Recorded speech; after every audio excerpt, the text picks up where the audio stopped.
అందరికీ నమస్కారం. నేను మీ లతా బాసాని. ఈరోజు వీడియోలో మా ఇంట్లో జరిగిన శివరాత్రి పూజ మీకు చూపించాలనుకుంటున్నానండి. దీంట్లో మీకు ఏదైనా ఉపయోగపడితే నెక్స్ట్ శివరాత్రికి మీరు దీని విషయాన్ని మీరు మీ పూజలో ఆచరించాలని కోరుకుంటున్నాను. ముందుగా పూజకు నేను ఏమేమి ఉపయోగించాను, ఏమేమి వస్తువులు, ఏమేమి పువ్వులు ఉపయోగించాను అనేది మీకు ఇక్కడ వీడియోలో చూపిస్తున్నాను. నేను చూడండి, ఎన్ని రకాల పూలు వీలైతే అన్ని రకాల పూలు తీసుకొచ్చుకున్నాను. సాధ్యమైనంత వరకు అన్నీ తెప్పించుకున్నాను, మారేడు దళాలతో సహా. కాకపోతే ముందుగా అభిషేకం చేశామండి. అభిషేకం గురించి నేను కొన్ని విషయాలు చెప్దాం అనుకుంటున్నాను మీకు. అదేంటంటే, మనం పెరుగుతో అభిషేకం చేస్తే బలము, ఆరోగ్యం, ఆయుష్. ఆవు నెయ్యితో చేస్తే ఐశ్వర్య ప్రాప్తి. చెరుకు రసంతో చేస్తే ధనవృద్ధి. మెత్తని చక్కెరతో చేస్తే దుఃఖనాశనం. మారేడు బిల్వదళంతో చేస్తే భోగభాగ్యాలు. తేనెతో చేస్తే తేజోవృద్ధి. పుష్పోదకంతో అంటే పుష్పాలు కలిపిన నీటితో చేస్తే భూలాభము. కొబ్బరి నీరుతో అభిషేకం చేస్తే సకల సంపదలు. రుద్రాక్ష జలంతో అభిషేకం అంటే రుద్రాక్ష నీటిలో వేసి ఆ నీటితో అభిషేకం చేస్తే సకల ఐశ్వర్యాలు కలుగుతాయి. భస్మాభిషేకం అంటే బూడిద. భస్మాభిషేకం చేస్తే మహాపాపాలు అన్నీ కూడా నశించిపోతాయి. గంగోదకము అంటే గంగ నీరు, ఉదకం అంటే నీరండి. దానితో చేస్తే కనుక అభిషేకము సత్పుత్ర ప్రాప్తి కలుగుతుందండి. సత్పుత్ర అంటే ఏంటంటే మంచి పుత్రుడు కలుగుతాడనమాట. బంగారపు నీటితో అంటే బంగారం నీళ్ళు తీసుకొచ్చి పోయడం కాదు, కొంచెం నీటిలో మనం ఉంగరాన్ని కానీ ఏదైనా వేసి బంగారపు నీటితో కనుక మనము అభిషేకం చేస్తే ఘోరమైన దారిద్ర్యం అనేది నశిస్తుందంట. నీటితో అభిషేకం చేస్తే మనం ఏమైనా నష్టపోయిన ఉంటే కనుక అవి మనకు తిరిగి లభిస్తాయంట. అన్నముతో అభిషేకం చేస్తే అధికార ప్రాప్తి, మోక్షము, దీర్ఘాయువు లభిస్తాయి. ద్రాక్షరసంతో అభిషేకం చేస్తే ప్రతి పనిలో కూడా విజయం అనేది లభిస్తుందంట. ఖర్జూర రసంతో చేస్తే శత్రుహానిని హరింపజేస్తుందంట. నేరేడు పండ్ల రసంతో చేస్తే వైరాగ్య సిద్ధి కలుగుతుందంట. కస్తూరి కలిప నీటితో చేస్తే చక్రవర్తిత్వం లభిస్తుందంట. నవరత్నోదకం అంటే నవరత్నాలు కలిపిన నీటితో చేస్తే కనుక ధాన్యము, గృహ, గోవృద్ధి కలుగుతుందంట.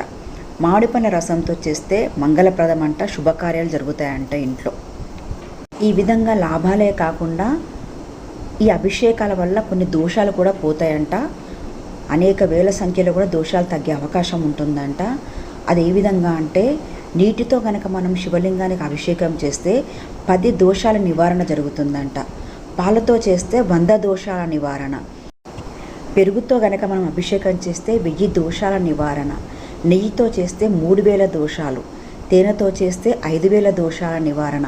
పంచదారతో అభిషేకం చేస్తే కనుక 8000 దోషాల నివారణ. చెరుకు రసంతో చేస్తే 10,000 దోషాల నివారణ. మామిడి పండ్ల రసంతో చేస్తే 1,00,000 దోషాల నివారణ. నారికేలోదకం అంటే కొబ్బరి నీరుతో చేస్తే కనుక 30 లక్షల దోషాల నివారణ జరుగుతుందంట. ద్రాక్షరసంతో చేస్తే 10 కోట్ల దోషాల నివారణ అనేది జరుగుతుందంట. అందరూ ఎంతసేపు మేము అభిషేకం చేయాలి, శివుడికి అభిషేకం చేయించాలి మార్నింగే వెళ్ళి అని అంటూ ఉంటారు. అర్థం కాకపోవచ్చు అప్పుడు మీకు అభిషేకం యొక్క ప్రాశస్త్యం ఏంటి అనేది. ఇప్పుడు అర్థమైంది కదా, అభిషేకం ఎంత ఇంపార్టెంట్ అనేదో అర్థమైంది కదా మనకి. మనం గుడికి వెళ్ళి, శివాలయానికి వెళ్ళి ఈ విధంగా చేయలేకపోయినా పర్వాలేదు. నాకు తోచినంతలో నేను మాత్రం మా ఇంట్లో ఈ విధంగా శివలింగాన్ని పెట్టుకొని ప్రశాంతంగా నాకు తోచిన వాటితో నేను చేసుకుంటానండి అభిషేకాలు. నేను చేయడమే కాదు, మా పిల్లలతోని, మా హస్బెండ్తో కూడా చేయించుతాను. ఎంత కొంచెం పుణ్యం వచ్చినా చాలు, భక్తితో మనం చేసిందే చాలని నేను అనుకుంటాను. ఈ విధంగా ప్రతి సంవత్సరం చేసుకోవడం జరుగుతుంది శివలింగానికి. నేను అన్నిటితో, పంచామృతాలతో, ఆవు నెయ్యితో, పెరుగుతో, తేనెతో, పుష్పోదకము, అక్షింతలతో, చక్కెరతో ఈ విధంగా నాకు తోచినంతలో అభిషేకం చేసుకుంటానండి. అఖండపత్రేణ పూజితే నందికేశ్వరే శుద్ధ్యంతి సర్వ పాపేభ్య ఏకబిల్వం శివార్పణం. సాలగ్రామశిలామేకాం జాతు విప్రాయోర్పయేత్ సోమయజ్ఞ మహాపుణ్యం ఏకబిల్వం శివార్పణం. మూలతో బ్రహ్మరూపాయ మధ్యతో విష్ణురూపిణే ఆగ్రత శివరూపాయ ఏకబిల్వం శివార్పణం. బిల్వాష్టకమిదం పుణ్యం వ్యపఠేత్ శివ సన్నిధౌ శివలోకమవాప్నోతి శివేన సహ మోదతే इति तुषाराद्रि संकाश गौरं गभीरं मनोभूतकोटि प्रभा श्रीशरीरं स्फुरन्मौलिकल्लोलिनी चारुगाङ्गं लसत्फालबालेन्दुभूषं महेशं. చదువుతూ మా అమ్మాయితో అభిషేకాలన్నీ చేయించానండి. పిల్లలకు కూడా మనము మన సాంప్రదాయాలు, మన పద్ధతులు, మన కల్చర్ గురించి వాళ్ళకి చెప్పాలి. నా దృష్టిలో ఏంటంటే మనం చేసే ఏ పూజలోనైనా శాస్త్రం అని చెప్పే దాంట్లో దేంట్లో అయినా కూడా ప్రతి దాంట్లో కూడా సైంటిఫిక్ రీజన్ ఉంటుందని నేను అనుకుంటాను. నాకు పూర్తిగా తెలియకపోయినా ఆ నమ్మకం నాకు చాలా ఉంటుంది. తెలిసినంత వరకు మా పిల్లలకు వివరిస్తాను, ఇది ఎందుకు చెయ్యాలి, ఇది ఎందుకు చెయ్యకూడదు అని అన్నప్పుడు దాని వెనక ఉన్న సైంటిఫిక్ రీజన్ నేను వాళ్ళకి వివరిస్తానండి తెలిసినంత వరకు. తెలియని వాటికి మాత్రం ఏదో సైంటిఫిక్ రీజన్ లేనిదే మన పెద్దవాళ్ళు మనకి పద్ధతులు ఆచారాలన్నీ పెట్టలేదని మాత్రం వాళ్ళకి చెప్తాను. వాళ్ళు నమ్మే దగ్గరికి నమ్ముతారు, నమ్మంది నా బలవంతం కోసం చేసినా కూడా మనస్ఫూర్తిగా చేస్తారండి. విశాలం ప్రసన్నాననం నీలకంఠం దయాళుం మృగాధీశ చర్మాంబరం ముండమాలం ప్రియం శంకరం సర్వనాథం భజామి. ప్రచండం ప్రకృష్టం ప్రగల్భం పరేశం అఖండం అజం భానుకోటి ప్రకాశం త్రయేషూల నిర్మూలనం శూలపాణిం భజేహాం భవానీ పతిం భావగమ్యం. కళాతీత కళ్యాణ కల్పాంతకారి సదా సజ్జనానందదాతా పురారి చిదానంద సందోహ మోహాపకారి. ప్రసీద ప్రసీద ప్రభో మన్మధారి నయావద్ ఉమానాథం పదారవిందం భజంతీహ లోకే పరే వానరాణాం నతావత్ సుఖం శాంతి సంతాపనాశం. ప్రసీద ప్రసీద ప్రభో సర్వభూతాదిపాస నజాజామి అనే పెరియనా కొంచెం నజాజామి యోగం జపం నైవ పూజం నతోహం సదా సర్వదా దేవతుభ్యం. జరాజన్మ దుఃఖౌ గతా తప్యమానం ప్రభో పాహి ఆపన్నమీశ ప్రసీద.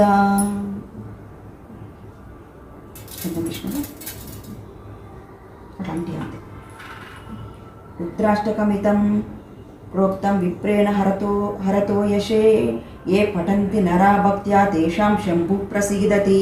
ఇది శ్రీ గోస్వామి తులసీదాసకృతం శ్రీ రుద్రాష్టకం అని అయిపోయినా. నీ వేసినవ పాలు కొంచెం వాటర్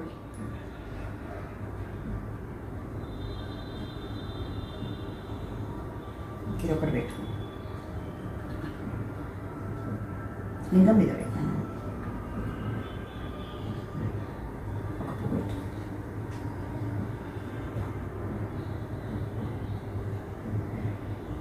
నేచ్చంత్ర్యాయుధం త్రిజన్మ పాప సంహారం ఏకబిల్వం శివార్పణం త్రిశాఖైర్బిల్వపత్రశ్చైచ్చిద్రై కోమలైశ్చుభై శివపూజాం కరిష్యామి ఏకబిల్వం శివార్పణం.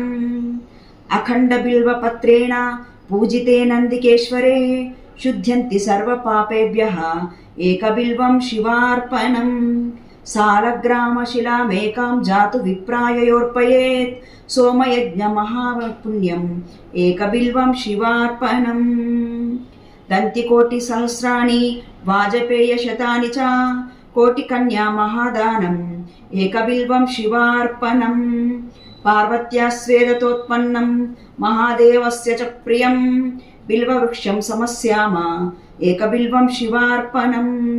దర్శనం బిల్వవృక్షస్య స్పర్శనం పాపనాశనం అఘోర పాప సంహారం ఏకబిల్వం శివార్పణం.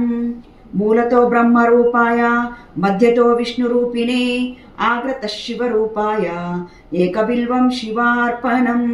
బిల్వాష్టకమిదం పుణ్యం వ్యపటేత్ శివ సన్నిధౌ శివలోకమవాప్నోతి శివేన సహ మోదతే. ఇది వందే భక్తజనాశ్రయం చ వరదం వందే శివం శంకరం. శ్రీ శివాష్టోత్తర శతనామావళి. ఓం శ్రీ శివాష్టోత్తర శతనామావళి.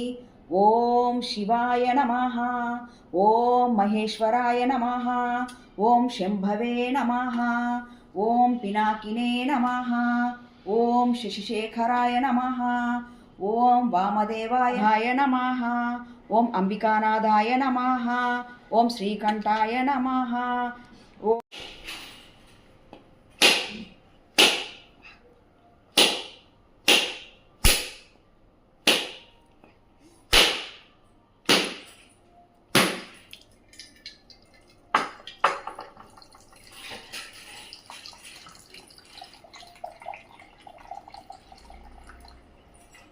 చేయండి.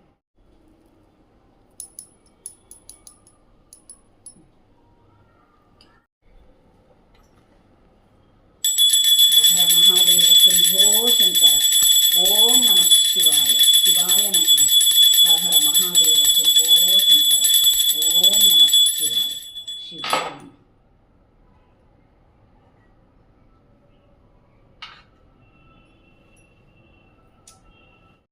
జన్మాంతరితాని శాతాని తాని ప్రదక్షిణ పదే పదే పాపోహం పాపకర్మోహం పాపాత్మా పాప సంభవాత్ రాహి మాం కృపయా దేవ శరణాగత వత్సల అనిత శరణాసి త్వమేవ శరణం మమ తస్మాత్ కారుణ్య భావేన రక్ష రక్షో పరమేశ్వర. హర హర మహాదేవ శంభో శంకర. ఓం నమ శివాయ. శివాయ నమ.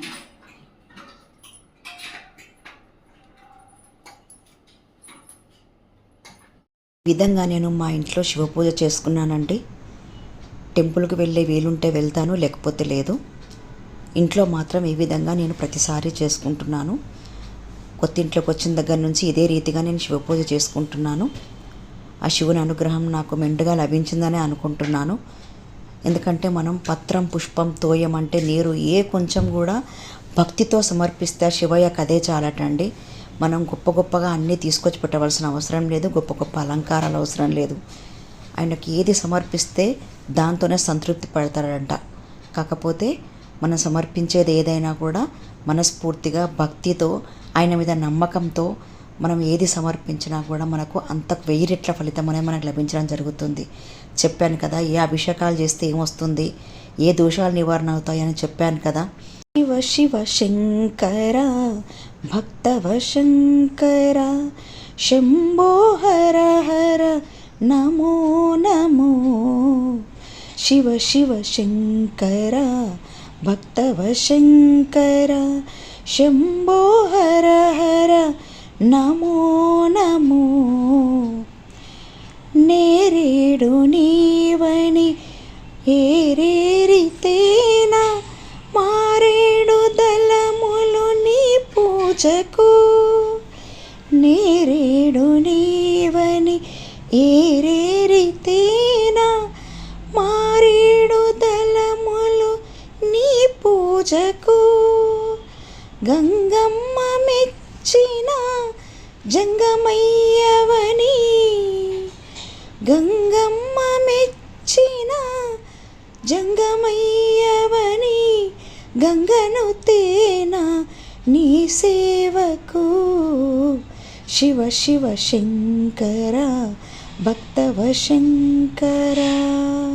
నాగేంద్రహారాయ త్రిలోచనాయ భస్మాంగరాగాయ మహేశ్వరాయ నిత్యాయ శుద్ధాయ దిగంబరాయ తస్మై నకారాయ నమః శివాయ. మందాకిని సలిల చందన చర్చితాయ నందీశ్వర ప్రమథనాద మహేశ్వరాయ మందార ముఖ్య బహుపుష్ప సుపూజితాయ తస్మై మకారాయ నమః శివాయ. పంచాక్షరమిదం పుణ్యః పఠేత్ సన్నిధౌ శివలోకమవాప్నోతి శివేన సహ మోదతే. ఇది శ్రీమచ్చంకరాచార్య విరచితం శివ పంచాక్షర స్తోత్రం సమాప్తం. ప్రభుం ప్రాణనాదం విభుం విశ్వనాదం జగన్నాథనాదం సదానందభాజం భవద్భవ్యభూతేశ్వరం భూతనాదం శివం శంకరం శంభుమీశానమీడే. గలేరుండమాలౌ తనౌ సర్పజాలం మహాకాలకాలం గణేశాదిపాలం జటాజూట గంగోత్తరం గైర్విశాలం శివం శంకరం శంభుమీశానమీడే. ముదామాకరం మండనం మండయంతం మహామండలం భస్మభూషాధరంతం అనాదిం హ్యపారం మహామోహమారం శివం శంకరం శంభుమీశానమీడే. వటాధో నివాసం మహాటాట్టహాసం మహాపాపనాశం సదా సుప్రకాశం గిరీశం గణేశం సురేశం మహేశం శివం శంకరం శంభుమీశానమీడే.